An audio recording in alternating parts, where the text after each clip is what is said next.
Hello students, मैं doctor Gauri Bhatnagar Sanskrit tutorials में आपका स्वागत है। आज इस वीडियो से हम शुरू करने जा रहे हैं वर्ण स्वरूप बोध, जो कि आपके संस्कृत व्याकरण में आएगा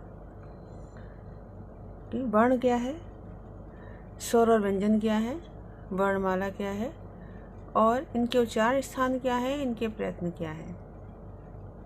सबसे पहले हम देखेंगे वर्ण विचार और उच्चारण। इसका टाइटल होगा देखेंगे वर्ण क्या है। भाषा की सबसे छोटी इकाई को वर्ण कहते हैं। वर्ण ऐसी छोटी से छोटी ध्वनि होती है जो पुनः अन्य किसी सूक्ष्म ध्वनि से खंडित ना की जा सके तथा तोड़ी ना जा सके। इसी कारण वर्ण को अक्षर भी कहते हैं। ना क्षरते इति अक्षरा, अर्थात जो खंडित नहीं होता उसे अक्षर कहते हैं। क्षरति मीन्स टूटना, टुकड़े में होना, जो टुकड़े ना हो जिसके, वो अक्षर कहलाता है। जैसे आ, ई, उ, का, ता, पा आदि, ये सभी अक्षर हैं। अब आप देखेंगे का, ता और पा में हलंत लगा हुआ है। ऐसा क्यों? क्योंकि का, ता और पा व्यंजन वर्ण है और ये तब तक पूर्ण नहीं होते जब तक इनमें कोई स्वर ना लगा हो। तो जब स्वर नहीं लगा होता तो ये हलंत में ही प्रयोग किए जाते हैं। जब हम इसको का पूर्ण ऐसे लिखते हैं तो इसका मतलब ये है कि इस का के अंदर आ मिला हुआ है, इसलिए जब आ नहीं मिला हुआ है तो ये का, ता, पा जितने भी सभी व्यंजन हैं वो हलंत में ही प्रयोग किए जाते हैं। अब आता है वर्णमाला क्या है। तो वर्णों के व्यवस्थित समूह को वर्णमाला कहते हैं। ये तो हुआ वर्णों के स्वरूप, वर्णों का अर्थ। अब आते हैं वर्ण के भेद पर। वर्ण के भेद दो होते हैं, स्वर और व्यंजन। स्वर क्या है? जिन वर्णों के उच्चारण में अन्य किसी ध्वनि की सहायता की आवश्यकता नहीं होती उन्हें स्वर कहते हैं। अर्थात जिन वर्णों को उच्चारण करते समय किसी अन्य ध्वनि की आवश्यकता ना हो, किसी अन्य वर्ण की आवश्यकता ना हो, वो स्वर कहलाते हैं। जैसे आ, ई, उ आदि। संस्कृत में आ, ई, उ, रिर, री, ए, ऐ, ओ और औ, ये 13 स्वर माने जाते हैं। संस्कृत में रिर भी दो होती हैं, एक छोटी और एक बड़ी। इसके अलावा एक रा भी स्वर में आता है। स्वरों को अच भी कहते हैं। जो आपने पढ़ा होगा, अच अर्थात स्वर संधि, अच संधि भी कहलाती है। तो स्वरों को अच भी कहते हैं। अच क्यों कहते हैं? ये जब मैं आपको प्रत्याहार का वीडियो बनाया था वहाँ पर आपको बताया था कि प्रत्याहार है उनमें आ से लेकर चा तक सारी स्वर हैं, इसलिए वो अच भी कहलाते हैं।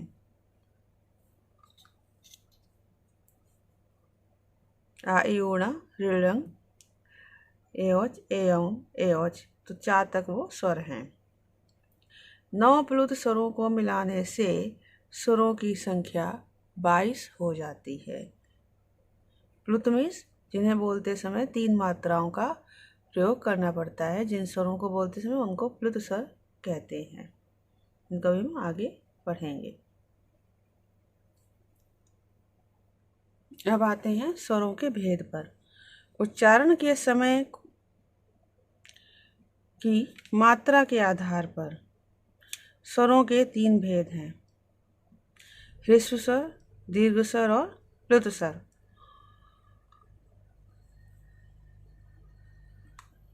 अब पहला आता है ह्रस्व स्वर। ह्रस्व कौन से स्वर हैं? इनके उच्चारण में एक मात्रा का समय लगता है। इन्हें मूल स्वर भी कहते हैं। ये कौन कौन से हैं? आ, ई, उ, ऋ, री, ये 5 जो है वो ह्रस्व स्वर हैं।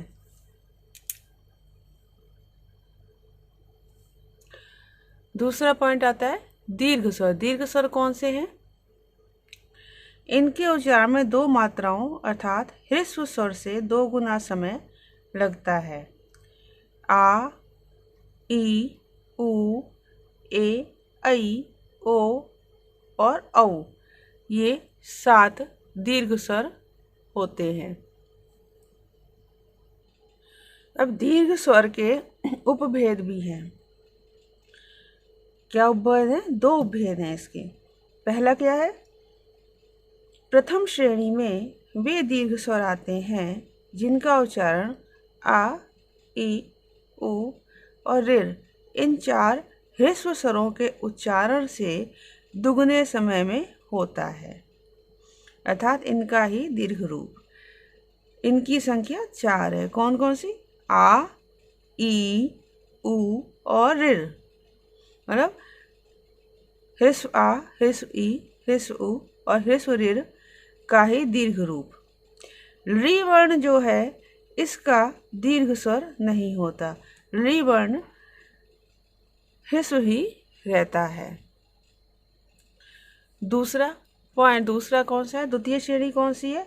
द्वितीय श्रेणी में वे स्वर आते हैं जो भिन्न भिन्न उच्चारण स्थान वाले स्वरों के मेल से बनते हैं। अर्थात दीर्घ स्वर भी 2 तरह के होते हैं। एक तो वो दीर्घ स्वर है जो कि ह्रस्व स्वर का ही दीर्घ रूप है। दूसरे दीर्घ स्वर वो हैं जो कि जिनका उच्चारण स्थान जो है वो भिन्न उच्चारण स्थान वाले स्वरों के मेल से जो बनते हैं। इसलिए इन्हें संयुक्त, मिश्र या संधि स्वर भी कहते हैं। संयुक्त स्वर भी कहते हैं, मिश्र स्वर भी कहते हैं और संधि स्वर भी कहते हैं। 3 नाम हैं इनके, इनको आप याद रखेंगे। अब वो कौन कौन से हैं? ये 4 हैं। कौन कौन से? ए, ऐ, ओ और औ। ये 4 हैं। कैसे 4 बनते हैं? ये संयुक्त कहा गया है। संयुक्त का मतलब क्या है? कि 2 को जोड़ के बनाना। तो ये कैसे बनते हैं? ये बनते हैं छोटा आ और छोटी ई मिलकर बनता है छोटी ए। छोटा आ और छोटी ए मिलकर बनता है ऐ अर्थात बड़ी ए। संयुक्त मीन्स एक से अधिक को जोड़ना। तो एक से अधिक स्वरों को मिलाकर जो स्वर बनते हैं संयुक्त स्वर कहलाते हैं। एक इसको जोड़ के बनता है छोटा आ और छोटी ई। और बड़ी ए अर्थात ऐ किससे जोड़कर बनता है? छोटा आ और छोटी ए। छोटा आ और छोटा उ, आ और उ मिलकर बनता है ओ। और आ और ओ मिलकर बनता है औ। तो ह्रस्व आ ह्रस्व उ मिलकर बनता है ह्रस्व ओ और ह्रस्व आ ह्रस्व ओ मिलकर बनता है दीर्घ औ। तो इस प्रकार से ये 4 संयुक्त स्वर कहलाते हैं। तो ये तो हो गया दीर्घ स्वर और दीर्घ स्वर के 2 भेद। अब आते हैं तीसरे पर प्लुत स्वर। 3 स्वर बताए थे, ह्रस्व, दीर्घ और प्लुत। अब आते हैं प्लुत स्वर पर। प्लुत स्वर क्या है? जब किसी को दूर से पुकारते हैं तो अंतिम स्वर को खींचकर लंबा कर देते हैं और उच्चारण में 2 से अधिक मात्राओं का समय लगता है। इन्हें लिखते समय 3 मात्राओं का द्योतक 3 का अंक स्वरों के साथ प्रयोग करते हैं। इनकी संख्या 9 है, अर्थात प्लुत स्वर कितने हैं? 9 है। कैसे? आ 3, ई 3, उ 3, ऋ 3, ऋ 3, ए 3, ऐ 3, ओ 3, औ 3। जैसे इसका उदाहरण क्या है? ओम। ओ 3 आपने कई जगह देखा होगा। ओम जो है वो कैसे लिखा होता है? ओ फिर 3 फिर माँ। तो ये ओम का उच्चारण है, ये प्लुत में किया जाता है।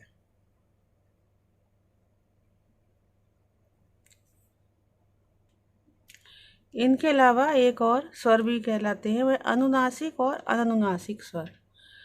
जिन स्वरों के उच्चारण में नासिका की सहायता ली जाती है उन्हें अनुनासिक स्वर कहते हैं, किंतु जब नासिका की सहायता के बिना ही स्वरों का उच्चारण किया जाता है तो उन्हें अननुनासिक स्वर कहते हैं। अनुनासिक मीन्स जिसमें जो अनुनासिक ना हो, अर्थात जिनमें नासिका का नाक की सहायता ना ली गई हो। अनुनासिक स्वरों को व्यक्त करने के लिए अर्धचंद्र और बिंदु का प्रयोग किया जाता है। तो ये तो थे स्वर। अब आते हैं व्यंजन पर। व्यंजन क्या है? जिन वर्णों के उच्चारण के लिए स्वरों की सहायता की आवश्यकता होती है उन्हें व्यंजन कहते हैं, अर्थात जिन वर्णों का उच्चारण बिना स्वरों की सहायता के नहीं हो सकता वो व्यंजन कहलाते हैं। संस्कृत में 33 व्यंजन होते हैं, 33। कौन कौन से हैं? का वर्ग, चा वर्ग, टा वर्ग, ता वर्ग, पा वर्ग। 25 तो ये, क्योंकि हर वर्ग में 5 वर्ण हैं। कैसे? का वर्ग में क्या? का, खा, गा, गा, गा। चा वर्ग में चा, छा, जा, झा, वा। टा वर्ग टा, ठा, डा, ढा, अड़ा। ता वर्ग ता, था, दा, धा, ना। और पा वर्ग पा, फा, बा, भा, मा। इस तरह 25 तो ये हो गए। इसके अलावा या, रा, ला, वा, शा, सा और हा। तो इस प्रकार से ये 33 वर्ण हैं वो व्यंजन कहलाते हैं। अब आते हैं व्यंजन के भेद पर। तो उच्चारण की विविधता से व्यंजनों के 3 भेद होते हैं। स्पर्श व्यंजन, जिन व्यंजनों के उच्चारण में जीभ मुख के किसी भी भाग को स्पर्श करती है और वायु कुछ क्षण रुक कर झटके के साथ बाहर निकलती है उन्हें स्पर्श व्यंजन कहते हैं। स्पर्श में स्पर्श करना था, जीभ पूरे मुख में कहीं पर टच होती है किसी भी व्यंजन को बोलते समय, अक्षर को बोलते समय, वो स्पर्श व्यंजन कहलाते हैं। का से माँ तक के 25 व्यंजन स्पर्श व्यंजन कहलाते हैं। इन्हें 5 वर्गों में बांटा गया है। कौन से 5 वर्ग? जो आपको पहले भी मैंने बताए हैं। का वर्ग, चा वर्ग, टा वर्ग, ता वर्ग और पा वर्ग। का वर्ग का, गा, चा वर्ग चा, से, जा, वा। टा वर्ग टा, ठा, डा, ढा, ता वर्ग ता, था, दा, धा, ना। पा वर्ग पा, फा, बा, भा और मा। तो ये 25 वर्ण जो हैं, 25 व्यंजन जो है वो स्पर्श व्यंजन कहलाते हैं।